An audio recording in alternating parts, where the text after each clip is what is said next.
Hi, everyone. Welcome to the Miracle Larry podcast. Hi, I'm Dr. Jack Cush, the moderator of this fine podcast, and I'm joined by the man, Larry Kelly. How are you today, Larry? I'm fine, Dr. Jack. How are you? Great.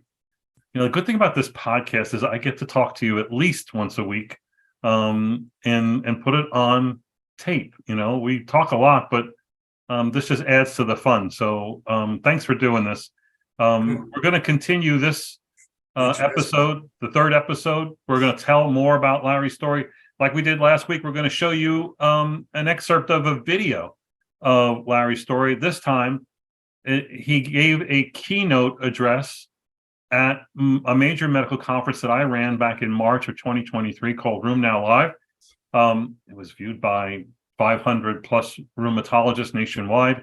And when I put Larry on the program, a lot of people came back to me and said, who the heck is Miracle Larry and why are we listening to him? So he came to the meeting, a total stranger, left everybody's hero and best friend, and you're about to see why. And so Larry, give us a little prelude to or preface to this video. I do want to say right off the bat, Jack, that you pay me so many compliments on this podcast, and I'm not very good at taking a compliment on film. So this is a new medium for me. So it was an honor that you asked me to give the keynote speech.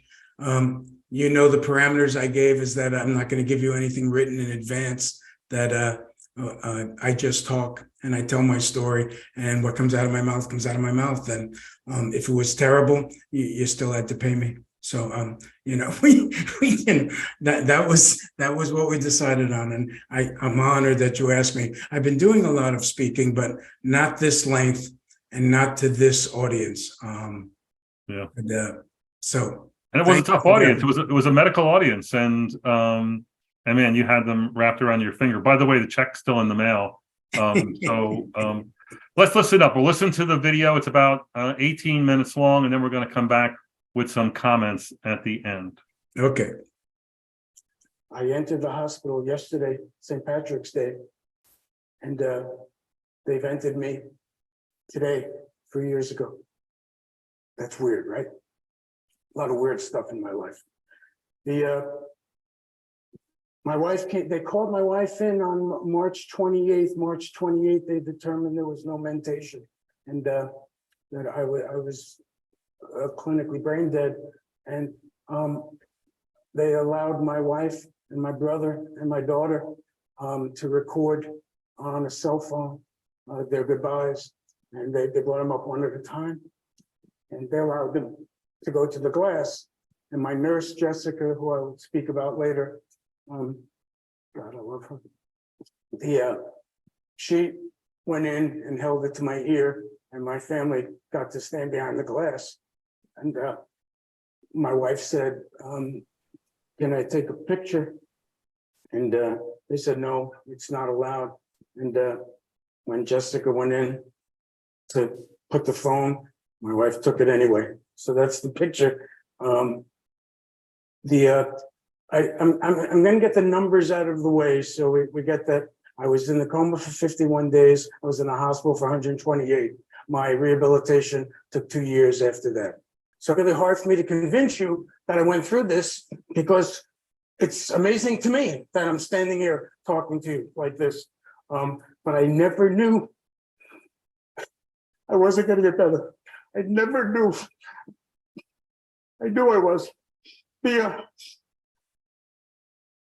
I was in a very dark place. I have to explain where this place was. I tell people, I try to explain when I talk, this is where it gets a little weird. So I know you're going to look at me and say, all right, he's a little batshit crazy. Okay, but you just let me go where I have to go. I didn't see any white light, never saw any white light, but the hardest part for me in the coma, and I was lucid for much of the coma. I believe now, looking back on it, that I heard little stuff, but I felt everything they did to me. And my mind went to very Criminal Minds type places. You have to remember that, picture this. I enter the hospital and there's these hazmat suits above me waving and saying, we're going to vent you. We're going to put you to sleep. I don't even know what that means. I text my wife. They're going to put me to sleep. I'm terrified. I promise I'll never stop fighting it. She held on to that on March 28th when they said, what would your husband want? And she said, he'd want to live. And I know she was watching virtually. And I tell people, I play poker. I tell people my life is 50-50. My wife had two choices, yes or no. And she said no. And we have a lot of life insurance. I thought I was a goner. I was sitting there. I said, I have too much life insurance. She's going to say yes. She's going to, I swear to you, that was going through my mind right before they vented me. I said, I'm done. But she didn't. Thank you, honey. When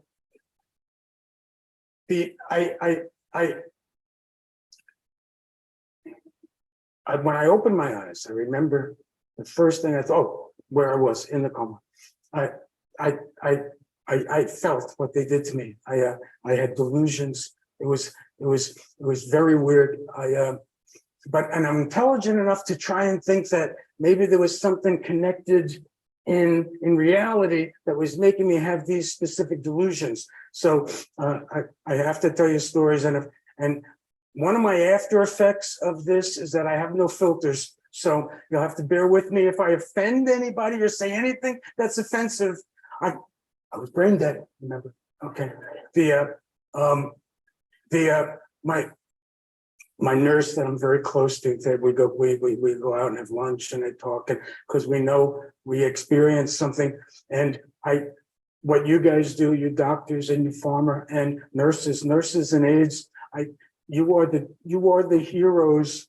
You are the recent heroes in America. What you do, what I am here. The nurses, I have so many angels. I'm with Jessica in the bar. I'm talking to her. And this is a little weird. So just, and like I said, you got to go with me. One of my delusions was that I was gang raped in Italy, and it was horrific. It was terrifying. And so I said to Jess, because I was trying to think if there was anything connected. So I said to her, I said, Jess, did you stick anything up my ass? She said, we stuck a lot of things up your ass. I said, she goes, how do you think coma patients relieve themselves? I went, I knew it. I jumped, I was gang raped, I knew it. And she went, and we laughed for 15 minutes. I got tears. She goes, well, you seem to enjoy it in your life, so it must have worked. For many things that they learned in the movie, and I was the guinea pig. And I know that Jack is responsible for steroids. There's two things I know for sure that I'm responsible and the other one is my nurse Jessica, and she tells the story of 6 people around my bed, 3 doctors, 3 nurses, and they're sitting there going, what do we do now? I don't know. They're trying to figure out, what do we do? I'm lying down. And she said she was very into proning. She said, prone him, let's prone him. And the doctors are going, oh, I know. I gave you the research. She said, I gave you the research. Here it is. Let's prone him. And and it takes 6 people to prone someone on a ventilator. It's a huge process. And they proned me. Jessica travels around the country teaching hospitals how to prone COVID patients or patients on ventilators. So I know, and the first thing I ever spoke at, 6 minutes, I'm going 6.5. The first thing I spoke at was the September after I came home in July 22nd. That September, Mount Sinai called me if I would speak in a webinar, and it was 3 dozen doctors and nurses. And they were sitting in 2 tables, U-shaped. And before I started speaking, remember, I just came home, so I was like, I said, before I start, can you please raise your hand if you actually worked on me? And every one of them raised their hand. And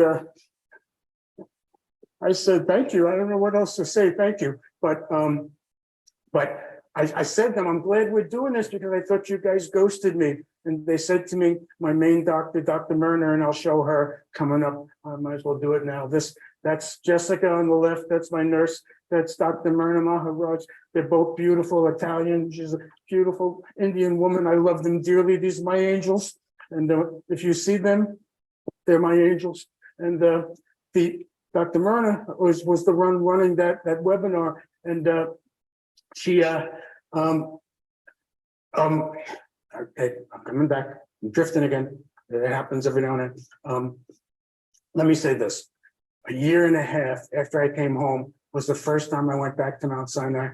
And I was across the street at my neurology appointment. I knew Jessica was working. So I texted and I said, Jess, I'm across the street in a neurology appointment. I know you're working. I'm waving to you, but you can't see me. There's a building between us. And she said, Larry, you have to come over. You have to come over.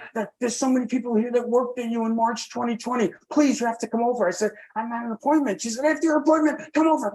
I said, okay. So I go over and the security, and she goes, this is Miracle Larry. And, I walk right in. I get, I'm big shot now. I'm big shot. So I go upstairs, and I have to tell you, everybody, going back to Mount Sinai was the most emotional day of my life. It still is. The entire staff is standing in a row, and they're all crying, and they all want to take a photo, and I don't know what's going on, and they want to take a selfie and a photo, and they're crying. So I'm crying my eyes out, and I cry a lot now, every hour on the hour. And I'm thanking them for never giving up on me. And they said to me, and this makes me feel really good that I went through this. They said, Mr. Kelly, you're the reason we kept going. You have no idea. Everybody was dying. These nurses, Jessica, they're taking strangers' bodies and throwing them in ice trucks. Imagine that. These are nurses that they signed up for. There's a nursing shortage all around our country, and a lot of it's from COVID. They're like Vietnam vets. They have PTSD that you cannot explain. I have it. Sometimes I don't go to sleep until 4 o'clock in the morning because and they know that I know that they know that I know that they know, and we can connect and talk like that. But one other story, fast story. This is it. I was taken out of ICU and I was sent to palliative care. That's the last stop on the Heaven Highway. So they sent me to palliative care. The man who took care of me there, I left Jessica. It was a middle-aged Latino man named Luis. He was there. And I said to Jessica, Jessica, is the man who took care of me over palliative care, is he here? She goes, he retired 3 months ago. But he came in today to volunteer. I said, what? She goes, I'm telling you, he came in today to volunteer. I said, well, I'd like to talk to him. She says, come on. So the nurse's station's there, and we're on this hallway. And behind the nurse's station, on the other hallway is a desk. And he's in full hazmat suit, right? And that's him. That's him over there. So I walk behind the desk. I go over, and Lewis and I stand next to him. I go, I got a mask on. He's got full suit on, but I got the mask on. He goes, I go, how you doing? He goes, good. How are you? I said, I'm fine. How are you? He goes, well, I'm good. How are you? I said, I'm just standing. I said, I'm going to stand there. It's quiet. And I said, you don't recognize me. And he goes, no, sorry, I don't. So like Batman, I take my mask off, right? And I'm telling you, this man drops to his knees and he starts bawling his eyes out. And I said, get the fuck. I said, get up. I said, what are you doing? Get up. Get up. He said, Mr. Kelly, I have to tell you this story. He says, I was your attending nurse on Easter Sunday that morning when you opened your eyes. And I'm running through the halls. He opened his eyes. He opened his eyes. He says, the entire floor came into your room, surrounded your bed. And I looked down at you and your eyes are closed and you're lying there. He says, and they're all looking at me going, Lewis, it's time to retire. You got to retire. He said, I'm telling you, his eyes. He opened his eyes. He says, they all leave. And he had to tell me this story. They all leave. And I looked down at you and said, you made me look like a fool. And you open your eyes. So that's the two stories I had to tell there. Like I said, the only message I have that I speak about is, I believe I'm here. I believe I was in what the Catholics call purgatory. I spent a tremendous amount of time in the coma, begging for my soul. And there was something there, and no one can ever tell me there wasn't something there, but there was a presence. And the hardest part for me in the coma was I personified the virus. I look at coronavirus as a living organism, and I'm a living organism. And I know this virus better than anybody. And it has one purpose, and that's to kill us all. And it's got to be stopped. It's got to be defeated. The hardest part for me, I cursed the virus. Is that all you got? Give it to me. You don't know what you're dealing with. Give it to me. And then I start praying and saying, I can't do it alone. Don't leave me. And then I started begging. And then I started begging to whoever, because praying wasn't enough. And I went through this anger, praying, begging, anger, praying, begging, which seemed like an eternity. That was tough. That ending was really, you had people in the palm of your hand, and many of them were weeping at that point. It's a very, it's quite a roller coaster. Do you have any thoughts looking back at it, Larry, about telling the story? Your microphone. Thanks, Jack. At some point in the podcast, we will talk a lot about inside the coma. What's fascinating to me about all of this, is that it happened to me, and B is that it's all true.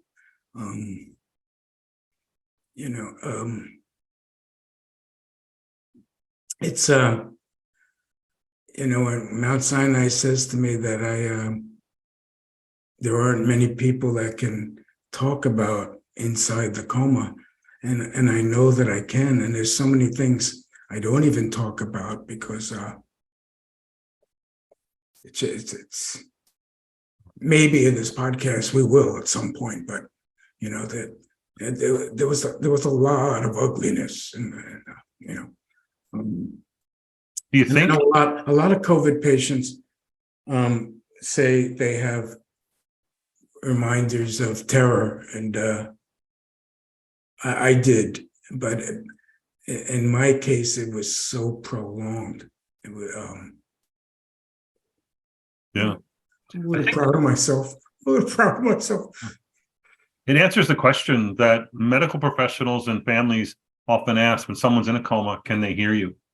And you're telling your side of this is tremendously hopeful for many, many people, which means that you never stop talking. You never assume they can't hear you. And I believe most of those ICU nurses and doctors and technicians that were taking care of you behaved in that way. But I got to imagine, again, you're taking in all that. Your brain, although it was under attack, was still working, and you probably did hear the positive comments.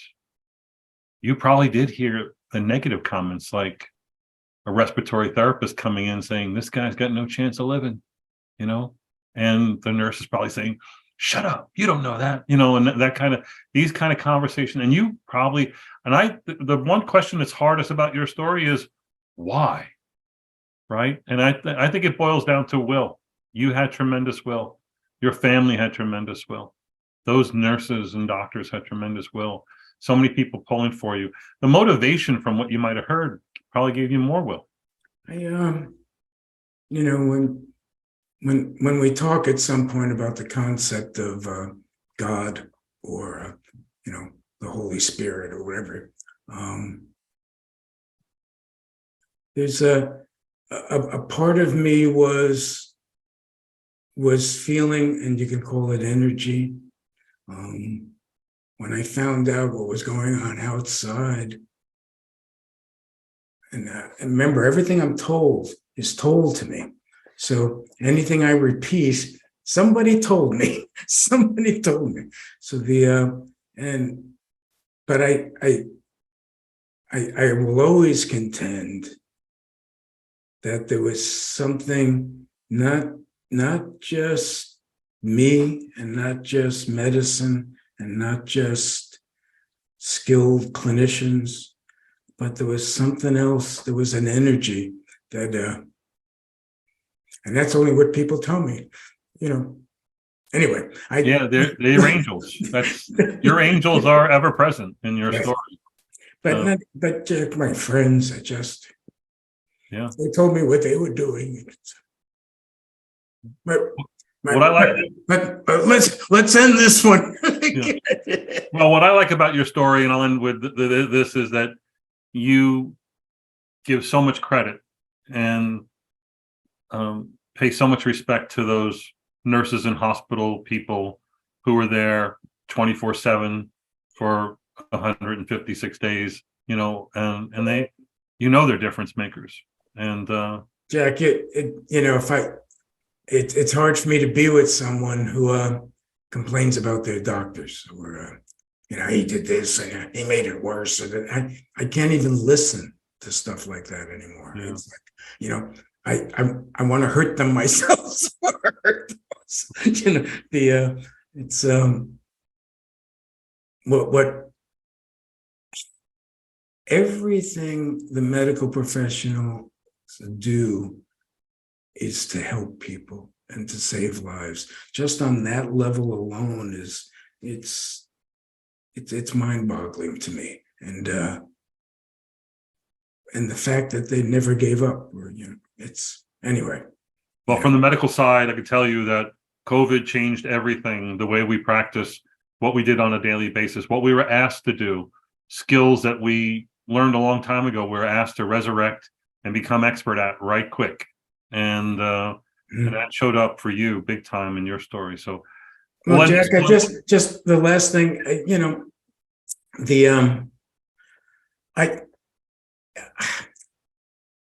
this podcast is good, and what I do now is good, because I know a lot of people want to forget about COVID, but there's a lot we learned from COVID. There's a lot, and if we forget it, it's going to happen again. There will be another pandemic, and it may even be in our lifetime. I have a feeling they're going to start coming a lot. And, we have to learn from what we did before. That old adage, if you don't learn from the past, you're bound to repeat it, right? And I look at COVID that way. I mean, COVID is what I'm about now, whether I like it or not, or whether people like hearing me talk about it. That was a once in a century pandemic, and it's so it makes sense to the audience that COVID's about what you're about, but we hope to convince the audience that COVID still is changing us and our society and the way we think, and we'll cover that in future episodes. Larry, thanks for this one. It was very good. Dr. Jack, who loves you. Only you. Keep the faith. It's all good. All right. Take care, everyone.